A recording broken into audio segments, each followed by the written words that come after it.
Hey everyone, my name is Dani Nierenberg. I am president and co-founder of Food Tank. It's my real pleasure and honor to be a moderator for this panel on the ethics of the rise of cultivated food.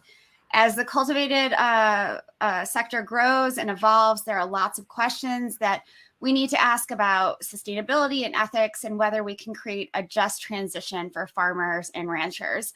So let me give you a little bit of background. Since 2015, the number of cultivated meat companies has grown from 5 to more than 70, with an additional 40 companies supporting cultivated meat technology. To support this growth, investments in the sector are also on the rise. Cultivated meat and companies received $152 million in US dollars in 2017. In 2020, that number jumped to $1.2 billion. And the U.S. Department of Agriculture recently announced that it is awarding $10 million to Tufts University, which is my alma mater, to establish a research center dedicated to lab-grown meat. But the question again is, how can we ensure that the cellular meat industry grows in the way that is good for eaters, for farmers and ranchers, and for businesses, and all of us as eaters? So I'd like to introduce our panelists very briefly, and then dive right into discussion, and you can find more about them online. We have Isha Datar, who is the executive director of New Harvest, which is a nonprofit research institute helping to build the field of cellular agriculture. She's joined by Nicky Quinn, the global marketing director at Aleph Farms, which is a food tech company growing beef without cows in Israel. And full disclosure, I sit on their advisory board. And last but not least, we have David Block, a professor and researcher at University of California, Davis, at their Department of Chemical Engineering. So welcome to you all. It's really a pleasure to see you all and have such great experts as part of this discussion. So my first question, David, is for you. And I'm hoping you can sort of, start us off, and then we can all sort of weigh in. What is the real problem that cellular agriculture is trying to solve? One of my questions about any new technology is, does it solve problems for real people, real problems, create better processes for how things go?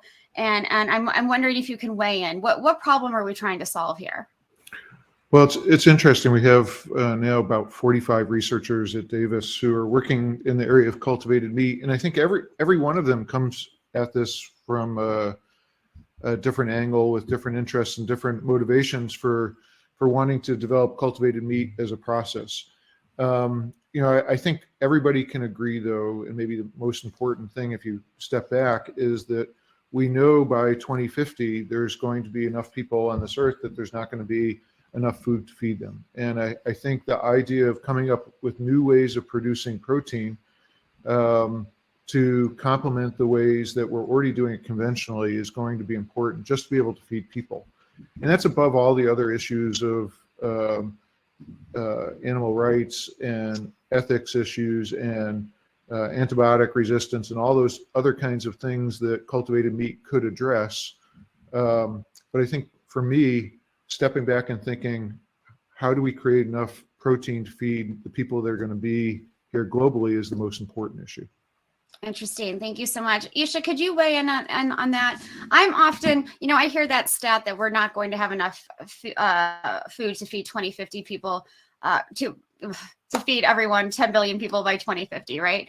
And I'm often skeptical, because I think if we changed our eating practices, if we all sort of got behind, this idea that, we can include more whole foods in our diets, more unprocessed foods, that we would realize that, in some parts of the world, people actually could benefit from eating more animal products, and in other parts of the world, we would benefit by eating less of them. Is this really true? Do we have a shortage coming that we need to get ready for?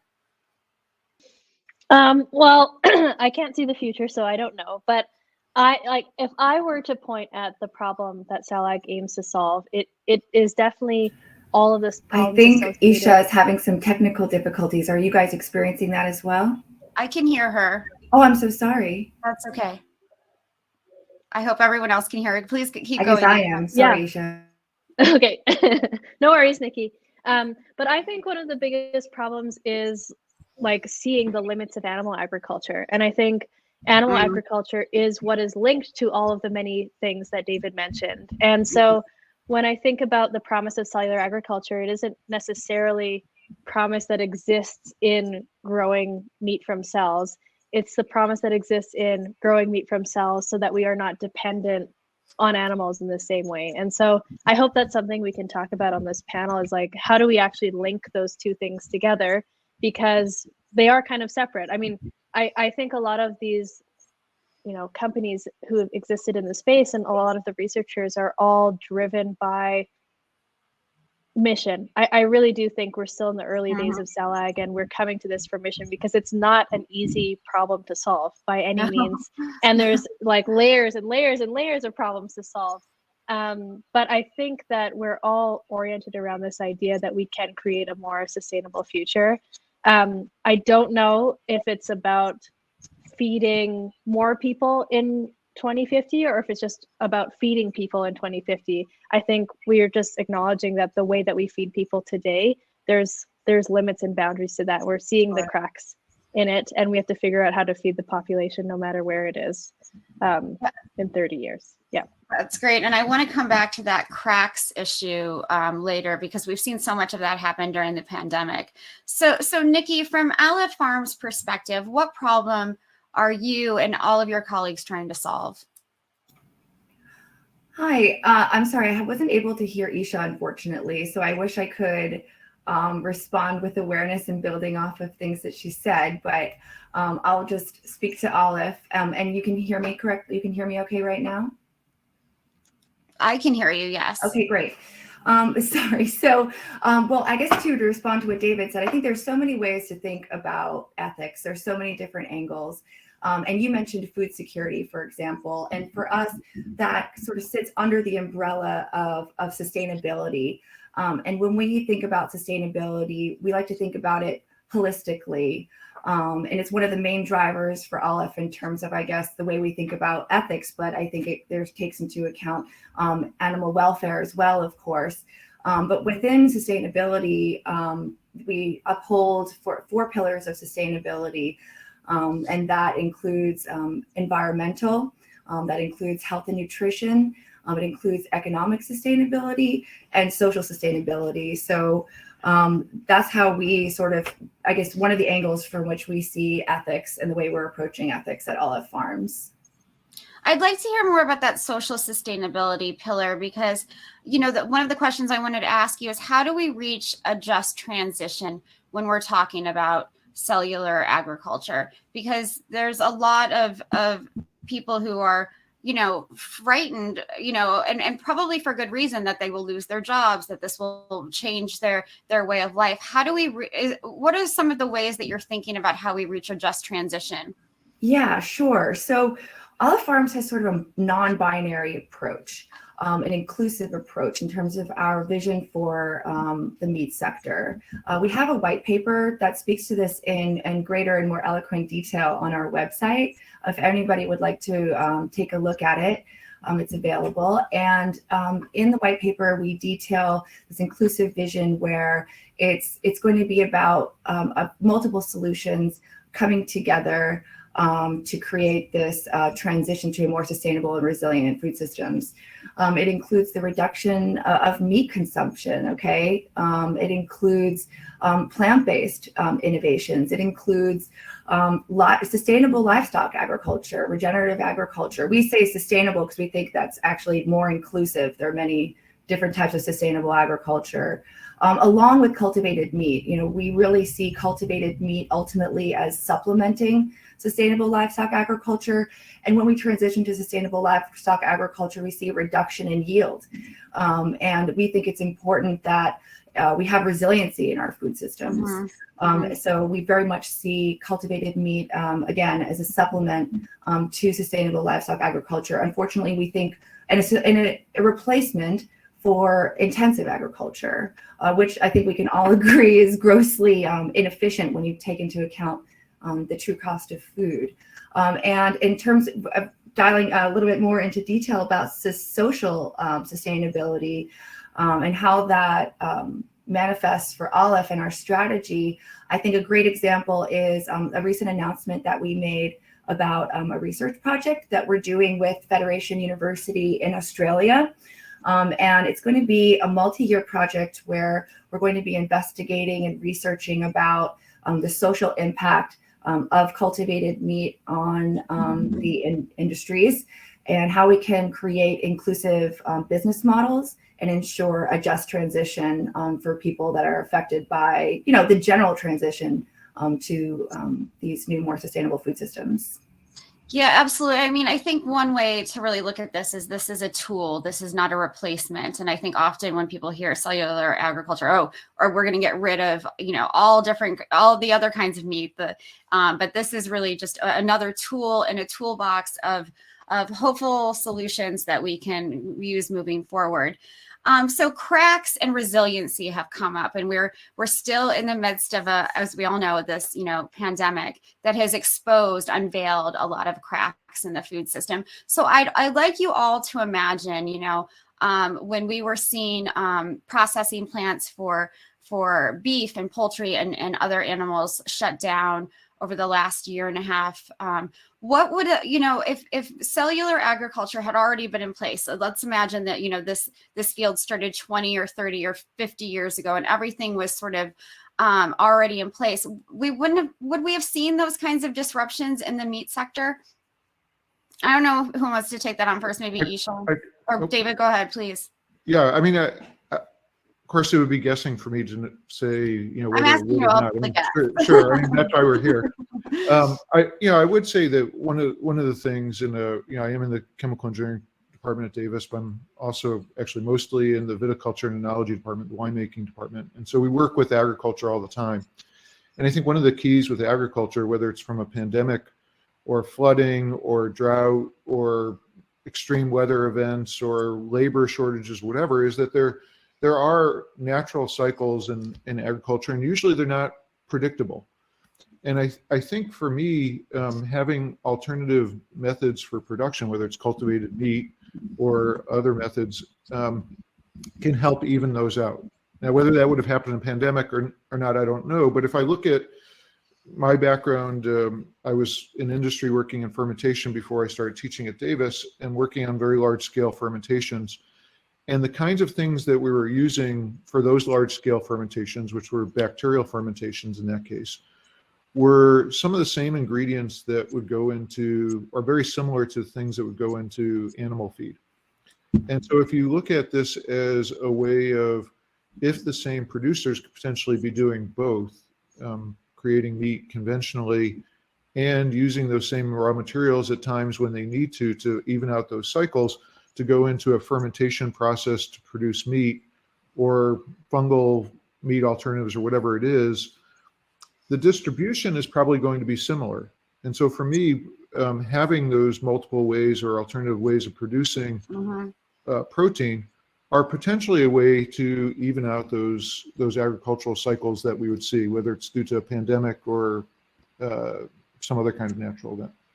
Less risk, more predictability. What person in agriculture wouldn't want that? Every farmer I know is risk adverse because they have to be. And so I think that, evening that out could make lots of different solutions happen. Isha, what do you think? Yeah, I mean, I'm actually really curious what Nicky would think, seeing kind of projections of what factories might look like and that kind of thing. But I totally agree with what David is saying. Like, by having a diverse way, like a diversity of approaches to producing food, that is resilience always. And so when something is struck, where something else is there to fill it. And I think for me, the cracks that we saw related to COVID for the meat industry, for me, were less about supply chain, even though we did see the prices of meat go up, but everyone still had food. I mean, well, not everyone, but the access to food, I don't think was as disrupted as the lives of the people working in these plants. Absolutely. And so I would like to envision that these workplaces in cellular agriculture are going to be inherently better and safer than the workplaces of meatpacking plants today. But I think that's something we really need to think about and plan out today to make sure that happens. I mean, I think there's a thought experiment that it might not be that way, but we have to actually put that intentional effort into ensuring that whatever labor and employment looks like in Cell Ag looks better. Interesting. Thank you so much. I would like these workplaces to be much more, not just efficient, but like really great places to work. Places where people want to work, not where they're forced to work. And I think that that's what's happening with a lot of these processing plants. There are no other jobs. It's a lot of immigrant labor. These are the jobs that are available to them. So Nicky, building on Isha's question to you, what do you imagine these cellular factories of the future to look like, and the people who work in them and what their lives are like? Yeah, I mean, I think that we're talking really conceptually right now. Like, I think that, right now we're in the process, at least personally, Aleph Farms, where we're scaling to our pilot production facilities. And I think that in terms of the environment that we see, I think it's both an emotional environment and the actual physical environment in terms of the quality of life that, a person would have on our factory floors compared to the factory floor of a meat processing plant or a slaughterhouse. But I think that it's important I think there's just the logistics, if you can imagine. It was a much more sterile environment. It's an environment where there's less exchange of germs and bacteria and contaminants. But I think moreover, as Aleph scales too, I mean, a lot of these companies, these cultivated meat companies, our peers, we're all scaling very quickly right now. We're bringing on people and doubling in size, within the next 6 months to a year. And I think that what you see is we're trying to do things differently in terms of having a non-hierarchical environment where science really wins and the best ideas come forward. We're talking about transparency. We're talking about ownership. How can we create inclusive business models in terms of employee equity and things of this matter? So I think, again, we always try to think of things holistically, but I think, yes, theoretically, in the next pandemic, if cultivated meat is actually at scale at that time, then I think that we'll likely see more optimal results. But there's a lot of things to think through. I think this is still, pretty far off. And I think that's also something we should talk about when it comes to the ethics of cultivated meat. There's the potential of it. And then there's the reality of where it is right now. And I think we all have a lot of hopes for what it could become. But I think what I feel right now is an opportunity to say, when we talk about cultivated meat, there's what we want from it. And then sometimes there's uncertainty. And I think we have to be really clear about, those things when we're communicating and having these kinds of discourses. Absolutely. And that goes back to what Isha said before about, we need to have a plan. And I wonder, I know who the we is, but is the we all of the cellular meat companies coming together and saying, we will abide by these kinds of rules, that we will have, wonderful places for people to work, that we will have, a fair and living wage, et cetera. And so, I guess what I'm trying to get at is, can companies in the cellular agriculture space avoid perpetuating the inequalities that we've seen in the conventional agriculture space? And if you're all competitors, which you are, and I know you're friendly, all of these companies that are working together and some of them who are watching, you're all friendly towards one another, but you are competitors. So how do you work together to create a system where those inequalities just don't exist moving forward? I'll reply to that because I feel like you're talking to us. I don't think that we're competing against each other right now, honestly. You can think about it in terms of fundraising, but there's plenty of financing flowing into the sector. That's really not an issue as well. I think that you can see collaboration coming in terms of the trade groups that we're creating. So in Europe, we recently co-founded the Cellular Agriculture Europe Cellular Agriculture Society. I forgot its exact name. There's AMPS in the US, and I think that something similar is about to come to be in Asia as well. And I can say that that's one place where you can see us coming together to collaborate, to communicate. And we see the importance of, especially at this stage, consistency in messaging and finding standards. And that overall really helping progress all of our businesses. Isha, are you seeing that as a nonprofit working in this space and really, an advocacy group working to make cellular agriculture, one, more accepted and two, maybe more fair and just? I would love to see more. You asked, what does it take to kind of move in a more just direction to get away from how, to really not emulate how the meat industry exists. And I actually think that requires much more than the companies thinking deeply about like, what is the world that we want? What do we want it to look like? Who participates in it and all that kind of stuff. And that kind of deep visioning is very complex, and it is in some ways in the hands of these companies, but in some ways is the hands of many, many, many more stakeholders than that. I mean, you mentioned, for example, Danielle earlier about immigrant labor in the meat industry. There's immigrant labor in the biotech industry too. People, recent hires are usually out of universities. They have to have very specific training to participate in cell ag, and they're often on visas too. And it's like, it's a different perception of what that immigration looks like, but it's still, a job tied to your presence in a place where you can make money. So that's what I mean when I say these issues are bigger than the companies. There's there's a big policy factor at play. I will say though that there's kind of two ways I can see this happening. One way is right now, I think these cell ag founders actually have a lot of power because there aren't really products in the market. They're not really competing in like a classic competitive sense. And in some ways they're competing about like who has the better vision, because that's what their fundraising around is, like the vision of what could be. And I think if these companies got together and really tried to actually compete on ethics, that would elevate the whole field. And I think Aleph is doing a good job at really like planting the seeds of just transition and like.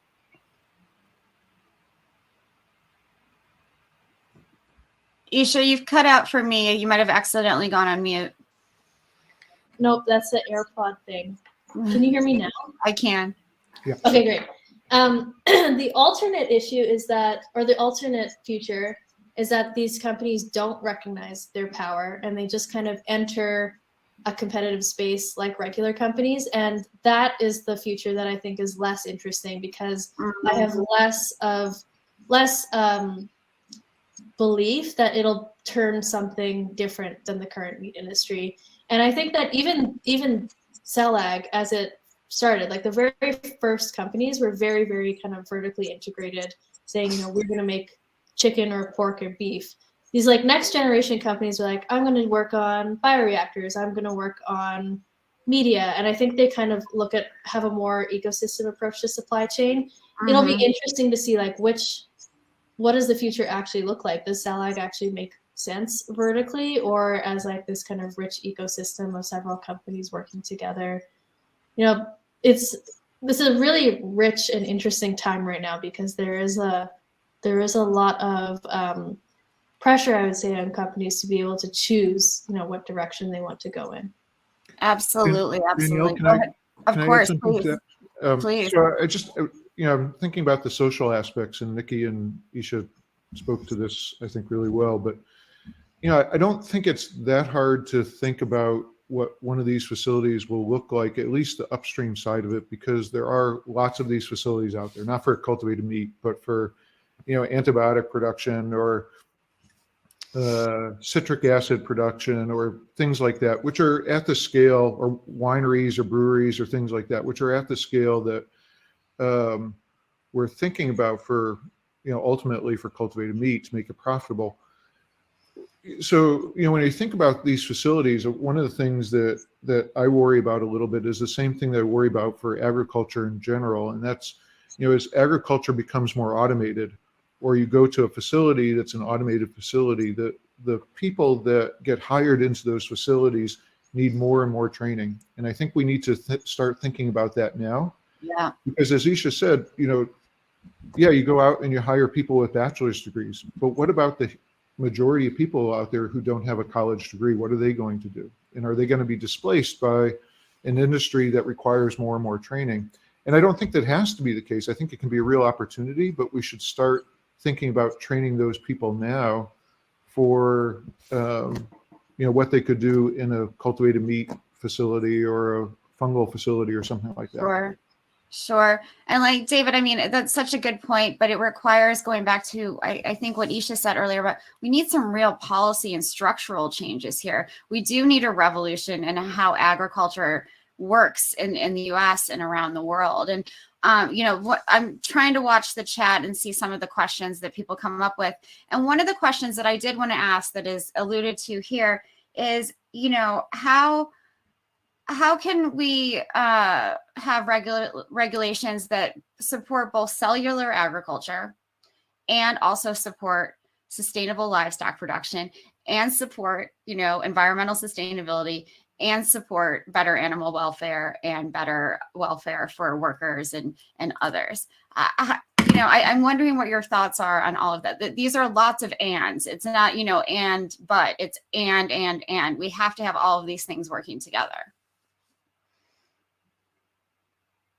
I'll offer an idea, which is my kind of radical hot take, which is that I think CellAg, the best future for CellAg can exist if it is a completely open source technology, like farming. Like anybody can learn about it, anybody can participate in it, anybody can evaluate the safety of it and how it works and all that kind of stuff.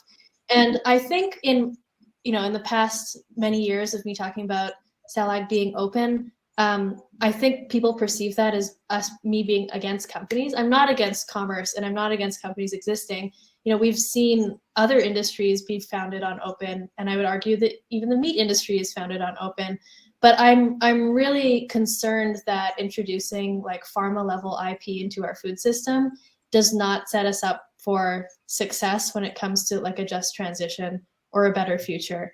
And I feel like we actually can get to a point where we can evaluate labor, evaluate safety, evaluate the practices of companies if we have like a deeply open approach to this industry from day one. So I know that that's something that people may have an allergic reaction to and is like a pretty big change to propose, but I think that it doesn't answer all the ands that you mentioned, Danielle, but I think it at least sets us up to have CellAg be more kind of participatory beyond. Absolutely. I love that participatory approach. Go ahead, David, and then I'd like to turn to Nicky. Yeah, no, I think just quickly, I think the good thing about that, and I agree with Isha, that there needs to be some coordinated effort. And the good thing is, on agriculture side, this country has done this for 150 years through extension programs and land grant universities, providing not only training for the people who are going to go into these industries, but also extension, the continuing education to help all of the industries grow and be strong. And I think that's something, with the funding that we've gotten from NSF and the funding that David Kaplan's gotten from at Tufts from the USDA. I think that's a great start. And I think working this into the good parts of the agricultural system that are out there is probably a good first start to go along the way that Isha is talking about. I agree, David, that it's a good start, but I will also acknowledge that CellAg. And I can't hear Isha still, and I can see on closed captioning some of what she said. So I'm sorry that I can't build off this. If you can just let her finish your point, and then I'll turn to you, Nicky. I'm so sorry, Nicky. Poor Nicky, it's okay. To build off David's point about it being a good start that we have, these centers and like public research, I think that's awesome. But the industry has emerged in such an upside down way compared to other industries where it came super privatized. And even though we have this institutional support, it's like 0.1% of what industry has. And so there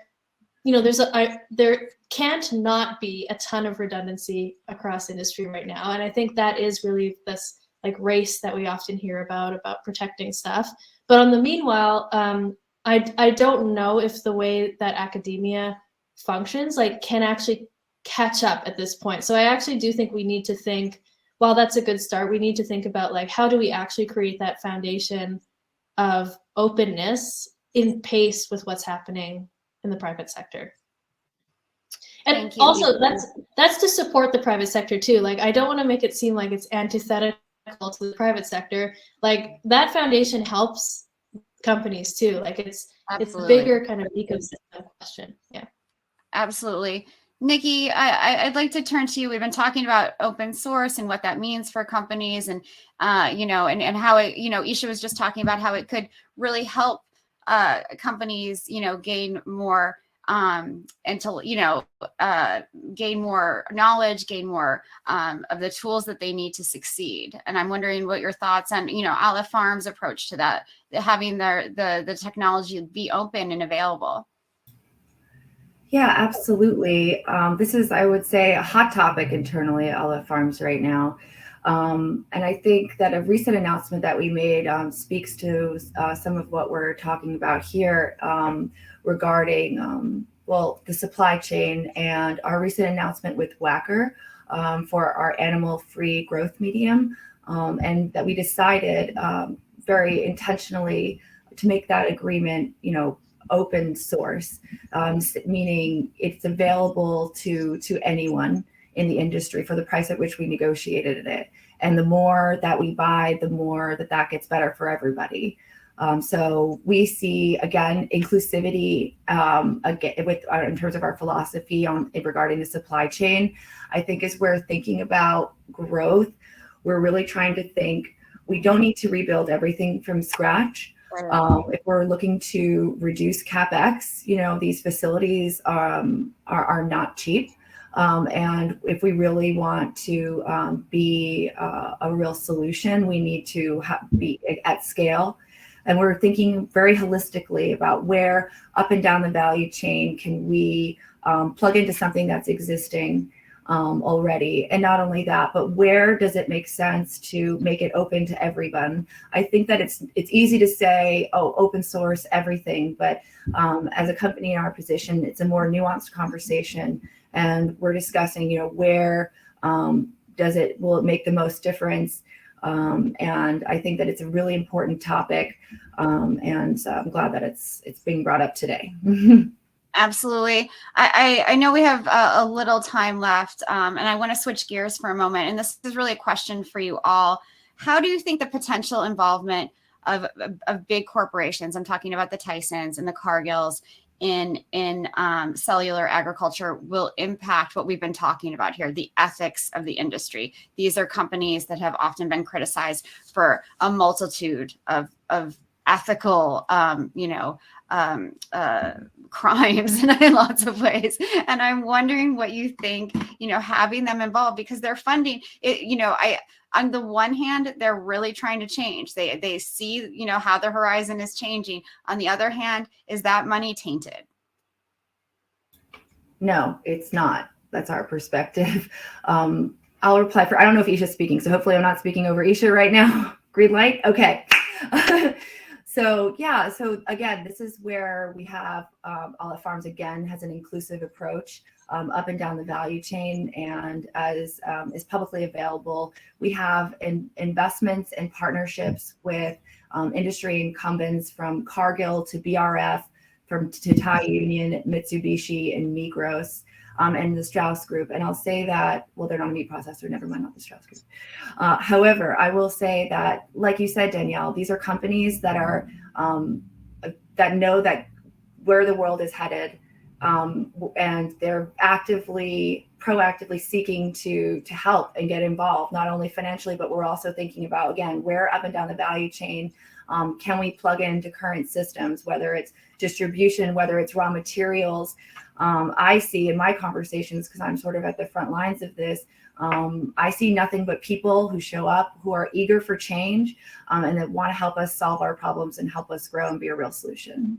Such great points about that infrastructure already being in place, which I know we've already talked And about. you have to be careful who you take on. You have to share a vision. I think for us, every time we consider an investor and who we're, getting on board with us, it's really important they have aggressive sustainability goals. I don't know if everyone knows, but Aleph Farms is the first to have a net zero commitment that we made a couple years ago. So we have committed to being net zero by 2025 and within our entire supply chain by 2030. So we're actively working with our investors right now and vendors within our supply chain to head in that direction. It's so exciting. Thanks, Nikki. Thank you. David, any thoughts? Well, I think it was Nicky who talked about the capital outlay for a facility. It would be a production size facility. And I don't know that a cultivated meat company alone is going to be able to create that kind of capital to get to the point of full production, even if they do it over years. I mean, if you started a full size facility right now, it would probably take 5 years before it was operating. And that's assuming you have the capital. So, I mean, I think from a practical point of view, it probably makes sense to be welcoming these companies that already have the supply chain for raw materials, like Nicky said, and the distribution of products afterwards down. I think just sitting there and saying we're never going to work with them and letting it never come to fruition Sure. is not a solution. Absolutely. Changing them to be more ethical is probably the way to go. I love it. I love that you said that. Thank you. Isha? I'm Go ahead. Can you hear me? Yeah. I'm a bit torn about this question because on one hand, I completely agree with Nicky and David that like the impact that those partnerships can have is enormous because, you know, if they really buy into Cellular, they could make it happen faster than probably anyone else. But the other side of me wonders if, you know, if we do have this opportunity to completely rethink meat and the structures of it and how it works, do those companies want to do that with us, or does it become a power imbalance where they actually really want to keep things a certain way? And even if we're producing the same products and they're completely cell cultured, you know, do we like the way the supply chain looks? Do we like the way people are employed and these kind of policies that might come from these bigger companies? And do we want to engage in that power struggle is a question, you know, an open one. And you know, at the end of the day, these companies are run by people and they're people that come and go and change and everything. So I don't want to seem like, no, it'll never happen. But that's what keeps me a bit skeptical is they have something to preserve. The satellite companies don't have anything to preserve. So you can be really creative in all the directions you can go, but the meat industries are maintaining something. So I feel like it might be harder for them to switch over. But you never know, you know, maybe they actually see how the limits of animal agriculture themselves and know that they need to switch. So I don't know, I'm torn about the question. No, and I get that. I think there is, you know, a power dynamic that we really need to discuss here because right now they do have or at least a lot of the cards, if not all the cards. And does that, you know, limit what cellular agriculture companies can do and how they can operate? David, you looked like you wanted to say something. No, I was just going to add, you know, having worked for a very large pharmaceutical company in the past, you know, and then listening to people talk about how horrible pharmaceutical companies are because of the price of drugs, et cetera, you know, the vast majority of the people at that company, I would like to say, including me, were there doing that because we wanted to create products that help people. And if you go to a very large meat company, pick the one, your favorite meat company in your head, the vast majority of the people there want to provide a nutritious, safe product that their families and the rest of the world are going to eat.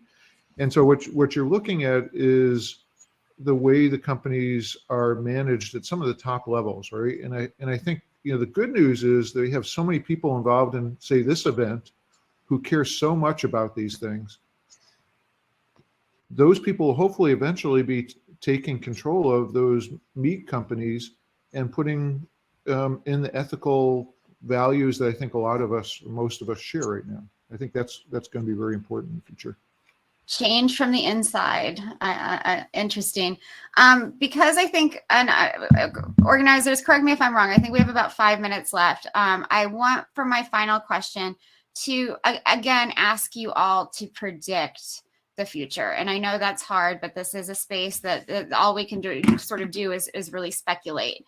And I want to know how you envision the cultured meat landscape 10, 20, and 50 years from now in terms of it, both of its scale and its cost. And you know, going back to the title of this session, where do you see the ethics? You know, are there fair and livable jobs? Are there, you know, opportunities for moving up within these companies, that kind of thing? So Nikki, I'd like to start with you.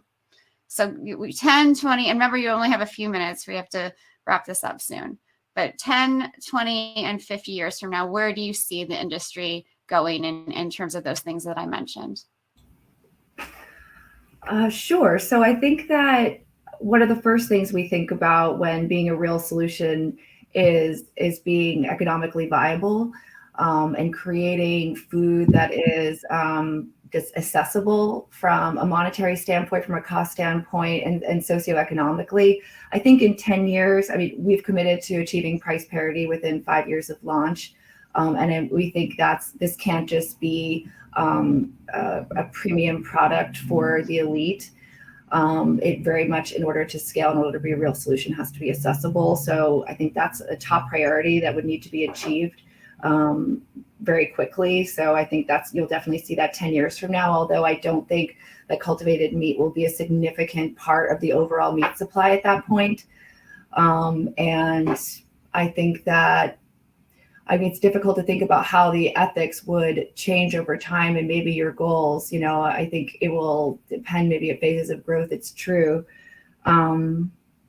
I mean, like I mentioned, I mean, of course, having workers' rights is critical, and having this holistic point of view.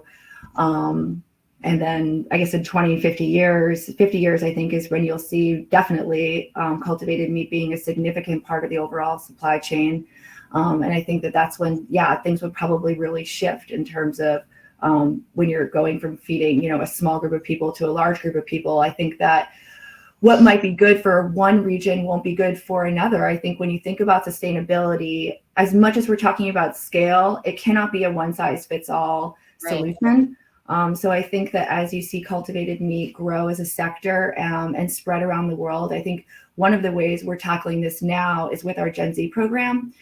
So we have an annual program that is for students from around the world.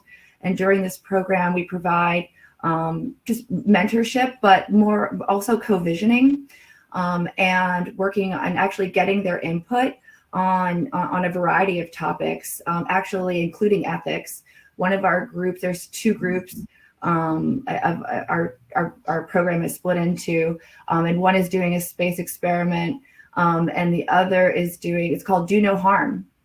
And it's about thinking about the long-term impacts of cultivated meat on the sector. We are discussing patents. We are discussing consumer acceptance and food scarcity, and the importance of creating locally viable solutions. I think, like I said, I think that sustainability is very much contextual. What might be sustainable in one place won't be sustainable in another.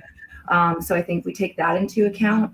And we also did a recent project with Wharton, the kids at UPenn, their agribusiness club, where we actually worked on a project for the Global South, and what cultivated meat business models might look like in the Global South. Because I think that in 20 and 50 years, you'll see cultivated meat finally move from the Global North to the Global South, and places like Africa. And Great, Nikki. Right. Yeah, sorry, I just talked for a while, and we had to. So I just want to go back to a few points you made. You talked about access and affordability, and that's also, I mean, all of that's working towards the just transition that Aleph Farms, that I know that you're really striving towards that final goal of a just transition and making sure that this is viable for everyone. Absolutely. David, if I could turn to you. Yeah, I think the good news here is, being an optimist, is the whole world of cell culture producing monoclonal antibodies in the pharmaceutical industry took about 25 years to become a very mature industry, which it is now. And I think, you know, if you think about how far we are in cultivated meat, it's not quite halfway through that, maybe a quarter of the way through that. And it will give you an idea. I hope by 10 years we have cultivated meat, very important specialty products in cultivated meat, and they're filling niche markets. I hope by 20 years there's multiple full-scale plants, and I hope by 50 years there's a very different mix of fungal plant-based alternatives and cultivated meat to augment what we have in conventional agriculture. Great vision, David. Thank you so much. Isha, you get the last word. What should my last word be?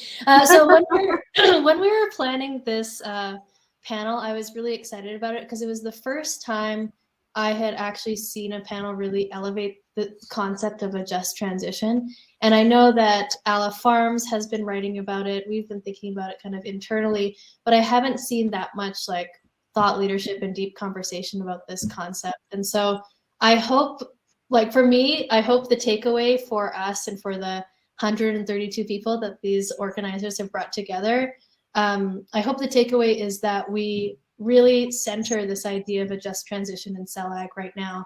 Someone in the chat asked, like, what is, does an individual have any power right now or something like that?